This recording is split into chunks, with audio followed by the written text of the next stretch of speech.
എല്ലാവരും ഭയങ്കര ഹൈപ്പ് പറഞ്ഞു. അപ്പോൾ കാണണ്ടാന്ന് വിചാരിച്ചൊരു സിനിമയായിരുന്നു കേട്ടോ വാഴ 2. അത് കാണാൻ വേണ്ടിയിട്ടാണ് ഇന്ന് പോകുന്നത്. ഒരു പക്ഷേ ഞാൻ മാത്രമായിരിക്കും ഇത് ഇതുവരെ കാണാത്തതായിട്ടുള്ളത്. കാരണം കണ്ടവരെന്നെ പിന്നെയും പിന്നെയും പോയി കാണുന്ന ഒരു സിനിമയാണല്ലോ. സിനിമ കണ്ടു കഴിഞ്ഞപ്പോഴാണ് എൻ്റെ പൊന്നു എനിക്ക് മനസ്സിലായത് ഞാനിത് കാണാതെ പോയിട്ടുണ്ടെങ്കിൽ എൻ്റെ ലൈഫിൽ എന്തോ ഒന്ന് നഷ്ടമായി പോയേനേന്ന് എനിക്ക് തോന്നിയ ഒരു സിനിമയാണ് കേട്ടോ. കാരണം ഞാൻ തിയേറ്ററിൽ നിന്ന് ആദ്യമായിട്ട് കരഞ്ഞൊരു സിനിമയും കൂടെയാണിത്. എനിക്ക് എല്ലാ കാര്യങ്ങളും വളരെയധികം റിലേറ്റ് ചെയ്യാൻ പറ്റിയിട്ടുണ്ടായിരുന്നു കേട്ടോ. കാരണം എൻ്റെ ഏട്ടൻ്റെ ലൈഫിൽ എന്തില്ലെങ്കിലും എനിക്ക് എല്ലാം ഉണ്ടായിരുന്നു. കാരണം എല്ലാം എനിക്ക് തന്നിട്ടുണ്ടായിരുന്നു, എല്ലാ സൗഭാഗ്യങ്ങളും. അതുകൊണ്ട് തന്നെ ആ സിനിമയിൽ ഓരോ സീന് കാണുമ്പോഴും ഞാൻ എൻ്റെ പഴയ കാര്യങ്ങളൊക്കെ ഓർത്തിട്ടായിരുന്നു കേട്ടോ. എനിക്ക് നെഞ്ഞിങ്ങനെ പൊട്ടുന്നുണ്ടായിരുന്നു, കണ്ണൊക്കെ നിറഞ്ഞു നിൽക്കുകയായിരുന്നു. എനിക്ക് ആ സിനിമ കഴിഞ്ഞ് ഇറങ്ങുമ്പോഴും ആ നെഞ്ചിലുള്ളൊരു വെയിറ്റ് മാറുന്നേ ഉണ്ടായിരുന്നില്ല.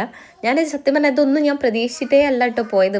എല്ലാവരും ഭയങ്കര ഹൈപ്പൊക്കെ പറയുന്ന സമയത്ത് ഇത്രയ്ക്കൊന്നും ഉണ്ടാവുന്ന എൻ്റെ ലൈഫിലായിട്ട് ഇത്രയും കാര്യങ്ങൾ റിലേറ്റ് ചെയ്യാൻ പറ്റുമെന്ന് ഞാൻ ഒരിക്കലും വിചാരിച്ചിട്ടുണ്ടായിരുന്നു. കാരണം സിനിമ കാണാൻ പോവാണ്ടെന്ന് പറഞ്ഞപ്പോൾ തന്നെ ഏട്ടൻ എനിക്ക് വാട്സപ്പിൽ മെസ്സേജ് അയച്ചിട്ടുണ്ടായിരുന്നു, കരയരുത് കേട്ടോ എന്ന് പറഞ്ഞിട്ട്.